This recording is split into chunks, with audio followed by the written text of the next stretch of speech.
చంద్రబాబు నాయుడు గారి 100 రోజుల పాలన మీద దృష్టి పెట్టేసరికి ఇప్పుడు తిరుమలకు వచ్చే నెయ్యి కల్తీ జరిగిందంటూ ఇంకో డైవర్షన్. ఇది నిజంగా అన్నిటికన్నా ఇంకా ఆశ్చర్యం కలిగించే పెద్ద డైవర్షన్. ఎందుకనంటే చంద్రబాబు నాయుడు అనే వ్యక్తి ఎంత దుర్మార్గుడు, ఎంత అన్యాయస్తుడు అని అంటే, నిజంగా దేవుడిని కూడా రాజకీయాల కోసం వాడుకోగలగాలి అని ఆలోచన చేయగలిగిన వ్యక్తి ప్రపంచ చరిత్రలో ఎవడు ఉండడు. ఇంత అన్యాయస్తుడు ప్రపంచ చరిత్రలో ఎవడు ఉండడు. నెయ్యి గురించి ఈరోజు ఆయన మాట్లాడుతూ నిజంగానే చాలా చాలా బాధేస్తాం. అంటే వాస్తవాలు మేము ప్రజల ముందర పెట్టకూడదా? మీలాగా పింక్ డైమండ్ రాజకీయాలు మేము చేయట్లేదే. చంద్రబాబు నాయుడు గారు ఏం చెప్పారు? తిరుపతి లడ్డు కరెక్ట్ గా లేదు, క్వాలిటీ లేదు, నాణ్యత లేదు, మేము టెస్ట్ పంపించాం, టెస్టులు అన్ని వచ్చినాయని చెప్పారు. రిజల్ట్స్ అన్ని కూడా మీడియా మిత్రులకు పెట్టాం, అధికారులు కూడా పెట్టాం. దాంట్లో చాలా క్లారిటీగా ఉంది. అది ఆయన కంపడట్లేదా? మళ్ళీ 5 సంవత్సరాలు మీరు పీకిందేంటి? మీడియా మిత్రులు మీ అందరు తెలుసు, మీరు తిరుపతికి వెళ్లి తిరుమలకి వెళ్లి భక్తుల దగ్గర బైట్స్ తీసుకుంటున్నారు. నేను చూసా అనేక బైట్స్. భక్తులే స్వయంగా మేము ఇన్ని దశాబ్దాల నుంచి వచ్చాం, గత 5 సంవత్సరాలు లడ్డు నాణ్యత లేదు, చిన్నగా అయింది, అలాంటిది బాబు గారు ప్రభుత్వం వచ్చిన వెంటనే నాణ్యత పెరిగింది, సైజు పెరిగింది, క్వాంటిటీ పెరిగిందని భక్తులే చెప్పే పరిస్థితి మనందరం చూసాం. ఇదేం కంపట్లేదా? ఇంకా ఫేక్ ప్రచారం ఇంకా ఎన్ని సంవత్సరాలు చెప్తారు స్వామి? ఎందుకు ఇట్లా చేస్తారు మీరు? తప్పు జరిగితే తప్పు జరిగింది, మమ్మల్ని క్షమించండి అని ప్రజలను అడగాలి. అది పోగా తిప్పి మళ్ళీ మా పైన నిందలేస్తున్నారు. ఆల్ ఎవిడెన్స్ మేము ఈరోజు ప్రజల ముందర పెట్టాం. ఇక్కడున్న బీట్ రిపోర్టర్లందరూ మీ అందరు తెలుసమ్మా. గతంలో మీరందరూ నాతో పాదయాత్రలో ఉన్నవారు, నడిచారు. మీరు చెప్పారు నాకు నాణ్యత లేదు, అన్నదానంలో నాణ్యత లేదు, అన్ని ఛార్జీలు విపరీతంగా పెంచారు, సామాన్య భక్తుల్ని దేవుడికి దూరం చేశారని మీరందరూ కూడా చెప్పింది. ఇప్పుడన్నా వాస్తవాలు తెలుసుకుని ప్రెస్ మీట్లు పెడితే బాగుంటుంది. కానీ తిప్పి వాస్తవాలు తెలియకుండా ఏదంటే అది మాడితే ఆయనే రాబోయే రోజుల్లో ఇబ్బంది పడిపోతున్నారు. ఈ నెయ్యి విషయంలో తప్పనిసరిగా యాక్షన్ అనేది అనివార్యం, యాక్షన్ ఉంటుంది, దానిలో ఎలాంటి డౌట్ లేదు. మిగతా విషయాలన్నీ కూడా రాబోయే రోజుల్లో మీడియా మిత్రులు ముందలు పెడతాం, ప్రజలు ముందలు పెడతాం. పవిత్రత కాపాడే బాధ్యత నాడు నేడు ఎప్పుడు తెలుగుదేశం పార్టీ తీసుకుంటుంది. మహావిష్ణు స్వయంభు ఆ తిరుమల కొండలపై వెంకటేశ్వర స్వామి రూపంలో వెలిసి పాపాలను కడిగేవాడు వెంకటేశ్వర స్వామి, అట్లాగే మనం ఏ కోరిక కోరినా నెరవేర్చేవాడు వెంకటేశ్వర స్వామి అని ప్రతి హిందువు నమ్ముతారు. తిరుమల తిరుపతి దేవస్థానం ప్రపంచంలోనే అత్యధిక సంఖ్యలో భక్తులు రావడం జరుగుతుంది. ప్రతిరోజు 30,000 నుండి 40,000 మంది భక్తులు దర్శించుకుంటారు. అట్లాగే అత్యధిక ధనిక దేవాలయం ఏదైనా ఉంది అంటే అది తిరుమల తిరుపతి దేవస్థానం. అలాంటి తిరుమల తిరుపతి దేవస్థానాన్ని దర్శించుకోవడానికి, వెంకటేశ్వర స్వామిని చూడ్డానికని చెప్పి నెలల తరబడి వెయిట్ చేసి మరీ దర్శనం కోసం వస్తారు భక్తులు. తర్వాత లైన్లో గంటల కొద్ది క్యూ లైన్లో వెయిట్ చేసి ఆ తిరుపతి లడ్డూ కోసం, ప్రసాదం కోసం అని చెప్పి వెయిట్ చేసి ఇంటికి తీసుకెళ్లి దాన్ని పూజ చేసి, ఎంతో నిష్టగా పూజ చేసి అందరికీ పంచి పెడతారు. అలాంటి తిరుపతి లడ్డూలో మొన్న ఏదైతే రిజల్ట్ ల్యాబ్ టెస్ట్ ఏదైతే వచ్చిందో, మన హిందువులు గోవుని ప్రతిరోజు పూజిస్తాం.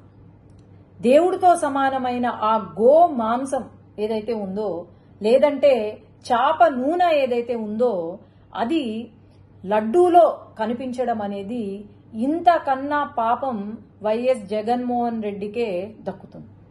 ఎందుకంటే హిందువులు కాని వాళ్ళు, అసలు హిందుత్వాన్ని నమ్మని వాళ్లను అక్కడ చైర్మన్లుగా తీసుకొచ్చి, కరుణాకర్ రెడ్డి అని చెప్పి అక్కడ చైర్మన్ గా తీసుకొచ్చి, ఆయన వెంకటేశ్వర స్వామి ఒక నల్ల రాయి అని చెప్పి, అలాగే ఆ 7 కొండలు ఎందుకు, 5 కొండలు చాలు అని చెప్పి ఒక జీవోని తీసుకొచ్చి పెట్టారు. అట్లాగే వైవి సుబ్బారెడ్డి గారు అని చెప్పి ఆయనను తీసుకొచ్చి అసలు హిందుత్వం అనే నమ్మని వాళ్ళను తీసుకొచ్చి ఈరోజు మరి అసలు వీళ్లకు ఆ ఆలోచన ఎలా కలిగింది అనేది నాకైతే అర్థం కావట్లేదు. ఎప్పుడో 1857లో సిపాయి మ్యూటినీ అని విన్నాం. అది బుల్లెట్లు, బ్రిటిషర్లు చేసే బుల్లెట్లలో గోమాంసం ఉందని చెప్పి అదే ఫస్ట్ వార్ ఆఫ్ ఇండిపెండెన్స్ అని కూడా అంటారు. గోమాంసం ఉందని చెప్పి చిన్నగా ఒక రివోల్ట్ స్టార్ట్ అయ్యి అది పెద్దగా కనిపించిన బ్రిటిషర్లు అందరినీ కూడా చంపి పాడేసిన దేశంలో ఈరోజు ఇక్కడ లడ్డూలో గోమాంసము, చాప నూనె ఉంది అంటే మరి ఏమనుకోవాలి? మనము ఈ గత 5 సంవత్సరాల కాలంలో మనం గమనిస్తే అసలు గుడులకు వాల్యూ ఇవ్వని ఆ ప్రభుత్వం, వైఎస్ఆర్సీపీ ప్రభుత్వం ఏదైతే ఉందో, నేను చెప్తూనే వచ్చాను. శ్రీశైలంలో కూడా శ్రీశైలం లడ్డూలో చికెన్ ఎముక కనిపించింది అంటే ఆ రోజు ఎటువంటి యాక్షన్ తీసుకోలేదు. అసలు దేవాలయాలు ఎందుకున్నాయి, లేదంటే మన దేవుళ్ళు ఎందుకున్నారు ఇంకా అని అనిపిస్తుంది. తప్పకుండా ఖచ్చితంగా అయితే ఎవరైతే దీనికి బాధ్యులో వాళ్ళను ఉరి తీసినా ఎక్కడ తక్కువ కాదు, గాని వీళ్లకు కఠినమైన శిక్ష విధించాలి, ఖచ్చితంగా విధిస్తారు అని నేను అనుకుంటున్నాను. సీఎం గారు వెంటనే, మన గవర్నమెంట్ ఫామ్ అయిన వెంటనే తిరుపతి లడ్డు నాణ్యత కోసం, అది చాలా చిన్న విషయం కావచ్చు గాని తిరుపతి లడ్డు నాణ్యత ఎలా ఉంది అని చెప్పి ల్యాబ్ రిపోర్ట్కి పంపించారు అంటే ఇంతకన్నా మంచి ముఖ్యమంత్రి, మంచి పాలన ఎక్కడైనా ఉంటుందా అని నేను భావిస్తున్నాను. ఇక్కడ మటుకు ఈ హిందూ మనోభావాలు దెబ్బతీసేలాగా ఇలాంటి సిచ్యువేషన్ మనకు ప్రపంచం మొత్తము ఈ దుర్ఘటనను గమనిస్తూనే ఉంది. ఖచ్చితంగా వీళ్లకు కఠిన శిక్ష వేయవలసిందిగా నేనైతే కోరుతున్నాను. ఆవు నెయ్యిలో, లడ్డూ తయారీకి వాడే ఆవు నెయ్యిలో మరి పందికి సంబంధించిన కొవ్వు, అలాగే యానిమల్ మటన్ టాలో అంటారు, ఆ కొవ్వు పదార్థం మరి ఇవన్నీ మరి కలిసినాయి అని చెప్పి మరి ల్యాబొరేటరీ టెస్టుల్లో నిరూపితమై మరి ఒకళ్ళు ఇద్దరు కాంట్రాక్టర్లని బ్లాక్ లిస్ట్ కూడా చేశారని చెప్పి మరి తెలిసిన తర్వాత భక్తుల మనోభావాలు చాలా చాలా దారుణంగా దెబ్బతిన్నమాట వాస్తవం. నిన్న సాయంత్రం కూడా ఛానల్స్ అన్నీ కూడా ఎక్సెప్ట్ కొన్ని బ్లూ ఛానల్స్ తప్ప మరి మెజారిటీ ఛానల్స్ అన్నీ కూడా ఇదే విషయాన్ని టేకప్ చేసినాయి. ఇక్కడ కల్తీ అన్నది నిజం, అందులో ఎటువంటి అనుమానం లేదు. ఈఓ గారు కూడా స్టేట్మెంట్ ఇచ్చారు. 350 రూపాయలకో 370కో నెయ్యి ఇచ్చేస్తానంటే నెయ్యి ఎవడిస్తాడు?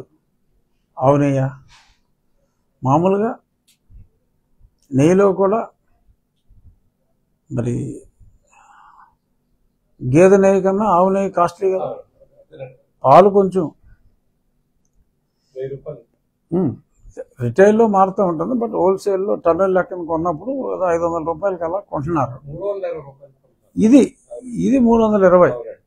మరి 320 కొన్నామని చెప్పి ఏదో రివర్స్ టెండర్లో అంత సేవ్ చేసాం ఇంత సేవ్ చేసామని చెప్పి మాట్లాడటం కోసం మరి అదైతే 100 రూపాయలు కూడా ఉండదు.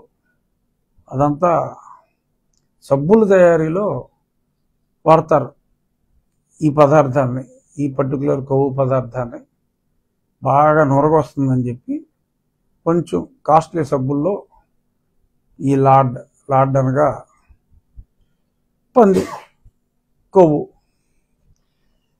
మటన్ టాలో అంటే ఓకే, అది పశువుది కావచ్చు, అంటే మేక, గొర్రె, గొడ్డు, ఇటువంటి దాని కొవ్వు మటన్ టాలో అంటారు. మరి దాని సపోనిఫికేషన్ వాల్యూస్, అది సింపుల్ టెస్ట్. అది మరి ఆ ల్యాబొరేటరీకి 60-70 లక్షలు ఖర్చు అవుతుంది. మరి గత ప్రభుత్వాలు ఎప్పటి నుంచో మరి కొన్ని వేల టన్నుల అనాలా కనీసం వేల అనాలా సుమారు 1,00,000 టన్ను అనాలా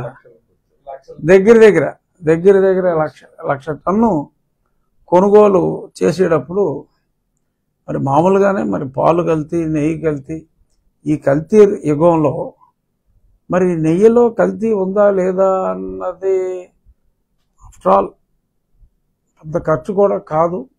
మరి ల్యాబొరేటరీ ఇప్పుడు దాకా మరి ఎందుకు లేదు మరి తిరుమల తిరుపతి దేవస్థానంలో అన్నది అది $1 బిలియన్ ప్రశ్న.